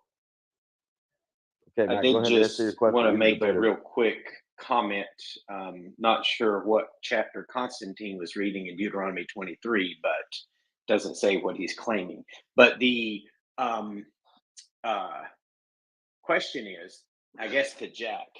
Since Jack and all other atheists virtually will say that the Mosaic Law is clearly endorsing chattel slavery, this is a question I've never had an atheist be able to answer. In Exodus, God clearly had a problem with the chattel slavery practiced in Egypt against a mixed multitude or a mixed race of people that he delivered out of Egypt that became the Hebrew nation. So my question is, what is the distinction between the chattel slavery that God clearly hated and despised and punished a whole nation for in Egypt versus the chattel slavery that you're claiming was promoted in the Mosaic Law? Yeah, the distinction is who it's being performed upon. He's got a double standard between Israel and the rest of the world. Well, it was a mixed multitude, remember. It wasn't just Hebrews. No, he freed his people. The people that believe in Exodus him, 12 says a mixed All multitude. right. Yeah, you're wrong about that. Let's go. If anyone has a question, I'm not wrong raise your about hand. that. I'll The bring you Jews up. are You ask within a that mixed question. You're Otherwise, multitude. we're absolutely wrong about free it. for all. Exodus chapter 12. I'm not wrong about it, Go Matt. read- You're just no, Jack, Matt. The go problem read is, the excuse Bible. me, you asked Go a read the question. I'm Bible. answering the question. I don't know why you're Stanley getting won. extra time over Stanley everyone won else, you. but Well, evidently you're a special case. All right, no, we're in You're a free being for all now. given the double Everybody, standard. no more moderation. Everyone So free yeah. to So do if it. Matt Do gets the it. double standard, I'm going to just apply it too. So in because I'm a Exodus, special expert. Exodus is a story. Exodus is the story of the Jews being freed from Egypt. It's a special case. God picks favorites. That's Why do not you in call them dispute. the Jews? Nothing about Jews in Exodus 12. Why did you call them And Jews? backward, Because it and doesn't backward, call and them backward, Jews. backward. Matt, you made a Stanley, good he point. doesn't even know what he's talking about. God's I know. chosen people, God's chosen people are freed from slavery. They're allowed to practice slavery. You know why? Because God has a double standards when it comes to his chosen people. So They can do things. They can do things to other people that he forbids other people to do to him. Come on stage. Everyone can ask. There's no more time If you limit. don't like the answer, Matt, take it up with God. If you don't like the answer, Matt, you brought up a good point. Can I don't need quickly? to because you're wrong. Matt, I'm not wrong. you brought up I'm not a wrong. good I'm point, pointing it out. Matt, you brought up a good point that it was a mixed multitude, no race, and they were called children of Israel, right? So children of Israel. Exactly. What else do we call the children of Read it Israel? and weep. What else do we call the children of Israel in modern parlance? What are the children of Israel called? Not Jews. Well, we're wrong there, buddy. Anyways, Jeremiah 31, the 31. answer is 31. God has a double standard when it comes to his chosen people. The chosen Jeremiah people of 31, Israel, 31. I who we will know make a today covenant as with the ancient Judah Jews, and a covenant with Israel. And I said, have different during my standards than the rest debate, of the world. and during my This debate, is not, I said, yeah, this is not in Genesis, dispute with any biblical scholar. Yeah. First of all, no mention of Jews in Exodus 12. Number one. Number two. Yeah, when Genesis I say 48, Jews, I'm referring to the people he freed in Exodus. Okay. No, but then His there were chosen Jews. people. It was His a mixed multitude They're with called the children something of Israel. different. Yeah, they were called something different then. We call them Jews now, but it's a story of the Jews. No, being the freed mixed from multitude Exodus. are not Jews. They were Egyptians. There argue were with the Egyptians there Jews. as well. Yeah, you don't know what you're talking about. You're obviously No. exposing your ignorance. You guys Thank are just coping, Matt. You're going to cope hard on this one too. It's okay, like you did for a month last time you got debated on this issue. Give it and up, got Jack. wrecked. Give it up. You're talking And, through and your Matt, ass. isn't Gavin, there a go find your distinction made? pants. Yeah, no problem. Are you Jeremiah ready to answer my 31, 31. question? There's a distinction between the covenant with Judah and the covenant with The Israel. questions Israel is are not over. Jews, and Everyone Jews are can do not whatever the Israel. fuck Thank they you. want. Which is why God was so adamant. Which is about why not you're mistreating foreigners. coping over a debate you More weren't a part of, questions. but the Make same debate you statements. lost. Shoot to the heart The same society. debate you lost a month Sounds ago. like gaslighting. Gaslighting's not a 101, thing. You're Jack. just hypersensitive because you Gaslighting lost. 101. No, I just clearly showed. I mean, Stanley. It's not gaslighting if you are in fact coping. Jack, you got the floor. Matt getting all Stanley, the you're time? just coping, dude. Stanley and Matt are just coping now. Floor with Cope harder. You need he to gave just you so much information. get over it. Matt, Stanley didn't know what slavery meant. He absolutely Stanley defines slavery as Yes, kidnapping. kidnapping. And I even gave him a chance to fix it, and then he defined a different word. Wait. Charles, let me help you out. Are you saying that a person who becomes a slave is not kidnapped? Can you give an instance where a person becomes a slave who is not kidnapped? Great. You can volunteer to be a slave. Charles. When your option is death or slavery, then you volunteer. Which was the case when they won the wars. So when they won the wars. So you're saying, but either way, that's not the definition of slavery. No. Did you just say it's always the same argument from you guys? No, that doesn't count.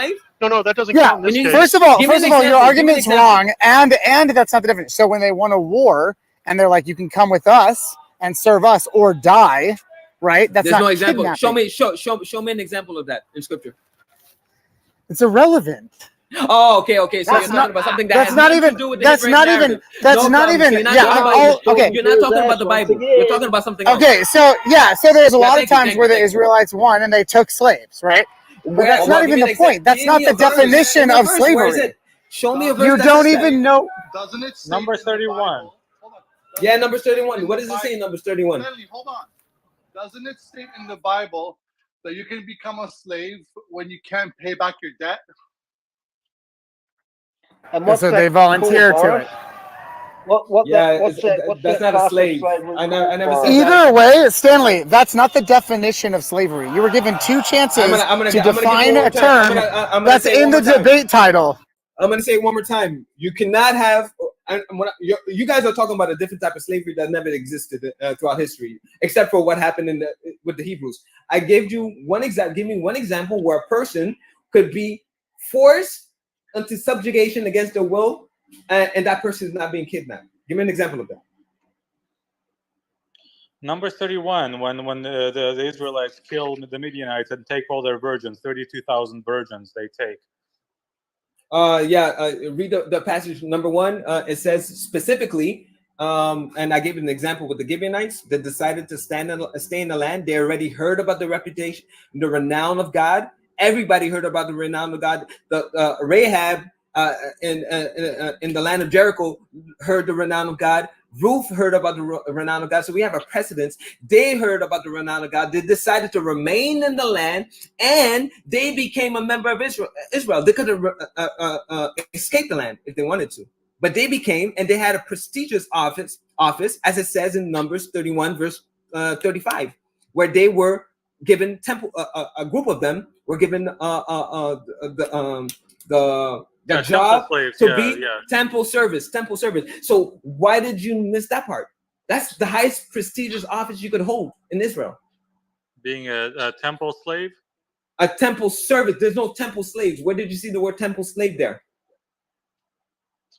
I mean, show me the word slave there. Show the word abed is not mentioned once in that chapter. So where did you get the word slave? Good luck. Yeah. From nice. his mind. Silence now. All right. From his so guys, mind, Stanley. So try not. I'm gonna finalize. Try not to use these verses against me because I'm gonna make you look stupid. All right. Thank you very much. Can I ask Stanley one more question? Yeah, there's moderation. Anyone can do whatever they want. Anyone's allowed on stage. Go right ahead and do it. Because I have to take a break. So go ahead, ask your question. Okay, I want to go back to Leviticus 25. So I'm going to ask you about 25 verse 39. So if any of you, because your argument is predicated on the fact that there is no distinction between Israelites and the nations around them. So I never said that. That's a lie. I never used the word Israelite once. Okay, if any of your fellow Israelites become poor, the word Israelite is not mentioned once in that chapter. If any of your fellow Israelites become poor, the word Israelite is not there. I'm not going to answer a question based on the false. Yeah, but it's based the word sons of Israel, Israelite and Israeli and Israel is two different things. Israeli is a physical descendant. Israel is a spiritual seed. Malachi 2:15. Yeah, you can ask the question, but don't use the word Israelite because it's going. I'm going to say your question doesn't make sense. I'm just reading NIV. Sorry, I'm just reading NIV. Okay. Yeah, the Hebrew word is not there. It's not there. But go ahead. If any of your fellow Israelites become poor and sell themselves to you, do not make them work as abed, slaves. Why does it say do not make Israelites work as slaves? Abed? Yes. So first of all, the word Israelite is not there. Is if any of your brothers, sons of Israel, which is a spiritual seed, which consists of Gentiles as well. And I established why I said that. Genesis 48 verses 18. The seed of Ephraim will be the fullness of the Gentiles. Isaiah 14 verse 1. Exodus 12 verses 18, 19, 48, and 49. A whole bunch of verses that Psalms 87, the whole chapter. Ethiopians, Babylonians, Egyptians are all part of the children of Zion. So I made that clear. So when you're quoting this verse, first of all, it doesn't say Israelites. It's the sons of Israel. And what did the verse say? Can you read the rest of the verse? We'll skip to verse 44. Your male and female slaves, abed, are to come from the nations around you. From them you may buy slaves, abed. So why is this passage saying not to buy abed from the Israelites, but to buy them from foreign nations? If there are no, so I did address that. Number one, I said number one, the word Israelite is not there. Number two, I said they're allowed to buy strangers who are what, according to the context, 35, those who heard of the renown of God, who don't have access to territory or don't have an heritage or inheritance, therefore don't have a land for them to reside in, but they want to reside in Israel. They want to learn about God, so they have to be adopted into a house, and they will learn about God, and in virtue of that, they will be strengthened, become rich, as per verse 35, and they may inherit land. And once they inherit land, then they could go and live on their own and do the same thing to one of their neighbors or to an Israelite who becomes poor, as per verse 47 to 49. So that was the purpose, for them to be redeemed as God redeemed Israel out of Egypt. Likewise, God wants to redeem the Gentiles out of the world of perversion. Thank you very much. Good answer. I appreciate Gavin. Completely dishonest answer. Here's a question for Jack. Jack, the topic of the debate was, does the Bible endorse slavery? Do you know the difference between the words endorse and allow? And if you do, please tell me what those I already mean. delineated this in my opening statement, and delineate is my new favorite word of the day, so get used to hearing it. I'm going to run that one to death. So if you weren't paying attention, Gavin, that's okay. Excuse me, I'm still answering. Excuse me. Excuse me, muckmouth. Excuse me, yuckmouth. I'm still answering. Shut your mouth, Kevin. Excuse me, yuckmouth. I'm answering. Excuse me. So Sound anyways, like your wife. anyways, I put out the I gave the distinction. Oh, are we going by time alone? No. I'm just commenting. How long on does your it lack say of I am that I information in am? your Should you opening tell God, hey, statement. make it longer? I'm How long does commenting it on say? your How long lack does of it take to say information I in am your that I opening am? statement. How long does that take? So, do you have an answer? Do you know the difference between those two words? Endorse Yeah, and I allow? gave the answer, you inbred hobbit. I put out the distinction in my opening statement. Showed you why it's an endorsement, not just simply allowing it. If the Bible's the word of God, God's telling you what you should and should not do. Among the things you should do I'm are the still ways waiting you for an should. answer, Excuse Jack. me, I'm answering. Waiting for an answer. I'm answering, you drunken Kiwi. I don't need a I'm monologue. answering. I don't need a monologue. I don't No, need a you monologue. don't. You don't. You need sleeping the pills. definition That's of what you need. endorse and the definition of allow. It's not too much to ask, Jack. Yeah, I already gave that in my opening statements. I'm sorry your short attention memory That's sucks. not an answer. That's not an It answer. is an answer. You've It's got an answer. nothing. It's just Sound one like you your don't wife. like. As usual, Once you've again, got this is a nothing. free room. Everyone in Yeah. the room is more than welcome on stage. There's no moderation. Co-parter, co-parter, all you Debatism. fake-ass Christians who don't want to read the Bible for what it actually says. Does any clown house atheist know the difference between the words endorse and allow? If so, let us hear it. Hey, Toxic, does any of your videos have over 40 fucking views?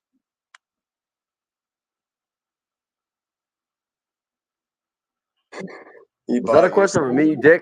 Yeah, dude, I got 1,000 views on the fucking my movie. There's Why the fuck what the fuck are you distracting? They're talking about the debate, you fucking idiot. Because I just Still waiting for any clown house atheist to give me the definition of endorse and allow. It's not that hard.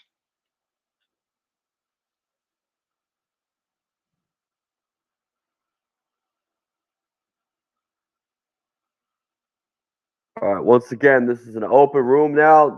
We've already gone through all the Q&A, so anyone can do whatever the hell they want. They can ask questions to the debaters. Try not to derail the room. Can you point to any verse where the Bible condemns slavery? Any single verse?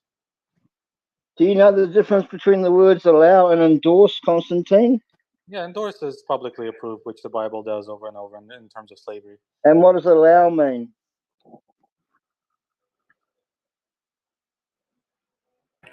I provided a verse saying that you're not allowed to kidnap. In virtue of that, So Constantine has no trying answer to force somebody for the into word slavery allow. would go against that commandment. Thank you. How is kidnapping? Constantine, it's clear to see why you failed seminary.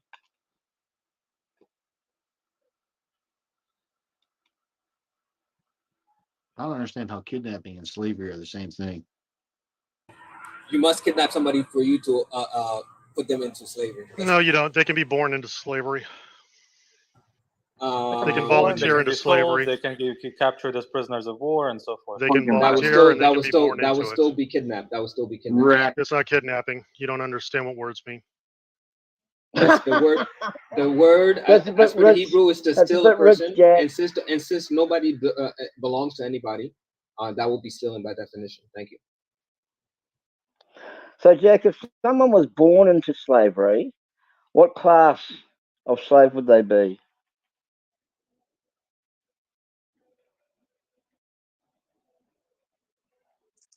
Born into it, they would be inheritable property. That would be a chattel slave. No, Jack, they would be a second generation slave. Right. Wink, wink. So, Jack, how common was chattel slavery in biblical times? Don't know. Don't care. It wasn't the point of the debate. Hey, I would like to add some valuable information, please. You don't have any valuable information to any of this, Matt. Shut up, Jack. Stop talking out your ass. Kevin, go eat a bag of dicks, and I mean open up the bag and eat each dick individually. Mr. Matt, what is your point, sir? Please speak up. Please speak up. You've got no content. Stanley was actually right again. Exodus 21:16. Actually, no, he wasn't. I was referring to Jews colloquially. Premise one: if